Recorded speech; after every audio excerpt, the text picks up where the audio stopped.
All right, sports fans, how's everybody out there doing? William Martin coming at you one more time here on YouTube with another edition of the 300 Pounds of Sports Knowledge Podcast. Very quickly, the Memphis Grizzlies have gone from being a team on the rise to being a championship contender and to being a team that some people don't want to root for. Last night saw Grizzlies forward Dylan Brooks get ejected due to an altercation with Cleveland Cavaliers guard Donovan Mitchell. After Brooks's drive to the basket was rejected by Cavs center Evan Mobley, Brooks went to the ground and proceeded to intentionally or unintentionally, whichever way that you want to view it, hit Mitchell in the groin. Now, Mitchell then threw the basketball at Brooks, which led to both players getting into a tussle. And then, of course, both players were ejected. Now, of course, Mitchell and Brooks do have a past history dating back to Mitchell's time in the Western Conference with the Utah Jazz. Mitchell got fed up with Brooks, and the rest is history last night. The Cavs would go on to defeat the Grizzlies 128 to 113 in spite of not having the services of their best player, while this latest loss became another black eye for Memphis. 2 weeks ago, the Grizzlies were 31 and 13, and they were hanging with the Denver Nuggets for the top spot in the Western Conference. But since then, Memphis has dropped seven of their last eight. As I know that the Steven Adams injury, can be a part of that. But at the end of the day, Memphis has really allowed their emotions to get the best of them. You think back to the Shannon Sharp incident in LA against the Lakers, where, Shannon Sharp obviously was a spectator at that game. Uh, Dylan Brooks didn't take kindly to some of the words that were being said by Shannon Sharp. And then, of course, those two had to be separated before cooler heads prevailed. It was a big situation that got out of control very quickly between Sharp and the Memphis Grizzlies. And you look at the Grizzlies as a whole. I mean, this is a scenario where, to me, I think they're letting this get the best of them because after last night's altercation, Brooks refused to discuss it with the media. And then Memphis All Star guard John Morant said that the Grizzlies would not talk about the incident. And you look at this team, they're one of the most talented teams in the NBA. But in my opinion, their youth and inexperience is threatening what could be a championship team. Now, Dylan Brooks does have a history of things which could be categorized as dirty plays. You go back to last year in the playoffs against the Golden State Warriors, the foul on Gary Payton II and knocked him out of action for the remainder of the playoffs with that fractured elbow. And the NBA suspended Brooks for 2 games with because of that. Again, chirping with Shannon Sharp, and in my opinion, unless Sharp is saying something disrespectful about you or maybe your family or your children, you got to let it go. Because I mean, talk is cheap. I get it, but the Grizzlies themselves, they do their fair share of talking as well. So I mean, if you're gonna bring it, you got to expect somebody else to bring it back as well. And for me, with my money with Dylan Brooks, he's really trying to be the new Draymond Green. And of course, you think about Draymond Green over the years for the Golden State Warriors. This is a guy who has pushed the envelope at times himself and gotten away with it because the NBA has not always checked Draymond when they should have, in my opinion. The one time that the NBA really did check Draymond, it hurt both him and the Golden State Warriors. You go back to the NBA Finals when he got into it with LeBron James, it resulted in Draymond getting suspended for game 5 of that series when it looked like Golden State was about to wrap it up. Cleveland then seized the momentum, and then, of course, the rest is history.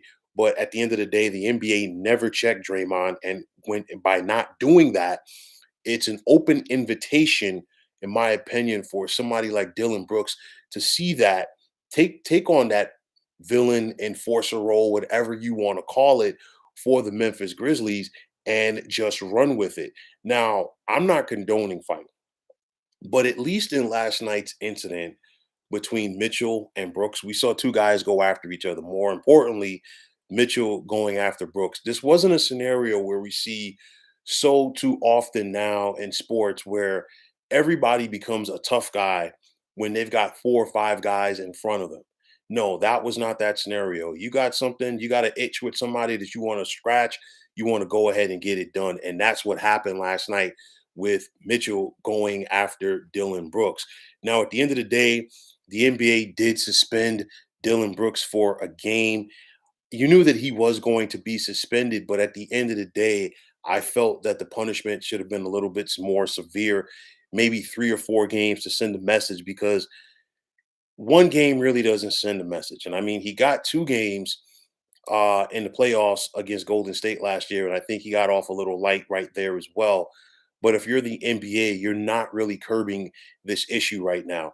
You think back to former NBA commissioner, the late David Stern, and obviously at the malice at with the malice at the palace, David Stern had no choice but to drop the hammer with the suspensions for the sake of his league.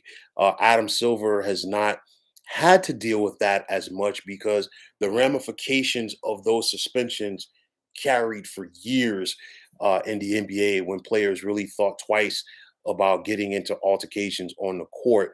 Now I think we're getting back to that a little bit. And if Adam Silver doesn't clean this up soon, we're going to have something brewing over because I think a 1 game suspension is not going to prevent Dylan Brooks from going out there and being a little overly aggressive like we have seen from him in recent years. So if you're the NBA, I think this is still a problem that is brewing. Now, John Morant is trying to play the victim role.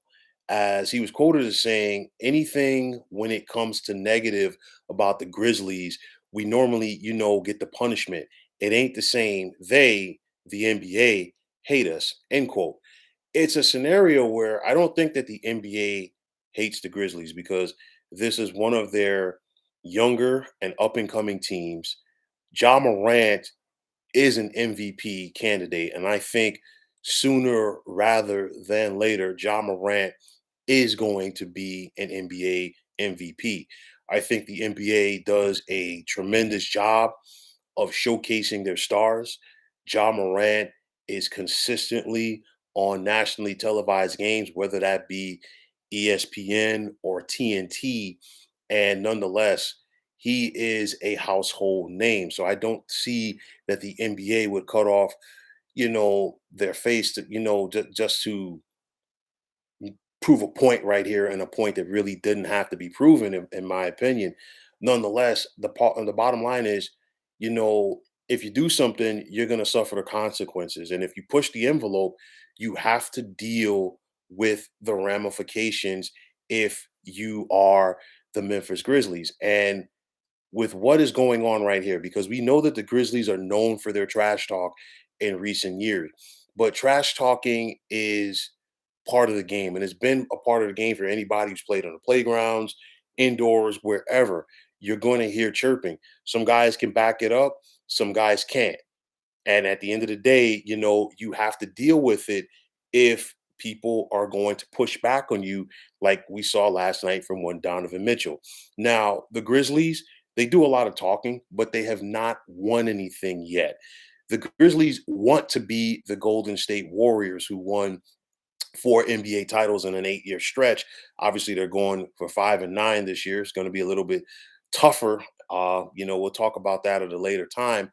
But at the end of the day, the Grizzlies are talking, and they have not come close to hoisting that Larry O'Brien trophy yet. The Warriors have done it 4 times, gotten to the NBA Finals 6 times. So they have a little cachet, if you will, to be able to go out there and back this thing up. Now, in another era, if Brooks continued to play like this, then other teams, opponents of the Memphis Grizzlies, would then set their sights on Ja Morant and try to check him if he drove to the lane, try to give a little cheap shot, a little love, if you will, to Ja Morant, because at the end of the day, especially in that era or those eras of NBA basketball, it was basically all about an eye for an eye. So you look at it right now, and what makes you will ultimately break you. And in regards of Memphis, to me, their lack of control could come back to hurt them at the most inopportune time, which is the postseason.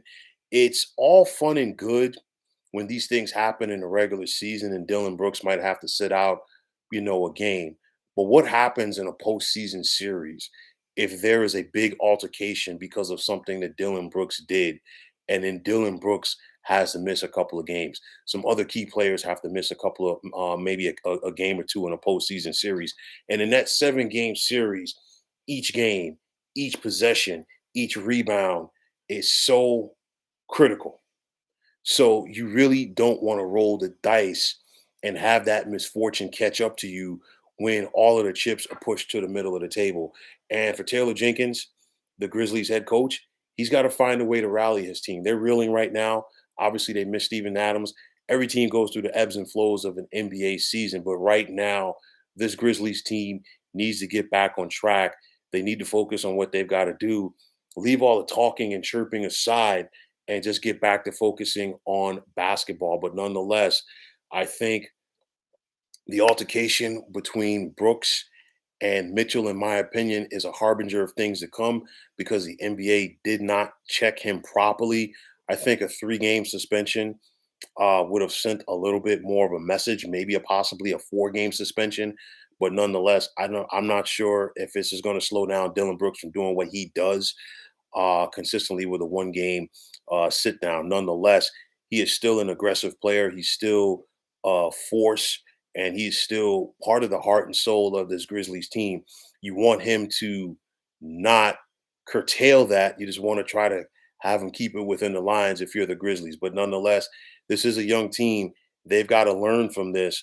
They're trying to wear the black hat right now in the NBA, but nonetheless, let's see how Memphis and Dylan Brooks respond from what is going on. So, folks, that is going to wrap it up. And as always, I want to take this time out to thank you for tuning into the 300 Pounds of Sports Knowledge podcast here on YouTube. I want to take the time out to thank all of you fine folks out there for tuning in. And if you have not already, please feel free to subscribe to this channel. Now, if you're on Twitter, please feel free to follow me at 300 Pounds of Sports. And like I always say, if you follow me, it'll be my pleasure to follow you right back. There's also the sports discussion group on Facebook at the Sports Depot 365. Now, you can check it out. Drop a line to be a part of one of the better sports debating sites going on social media. So, once again, fine folks, my name is William Martin. I am signing off, saying take care and have yourselves a wonderful day.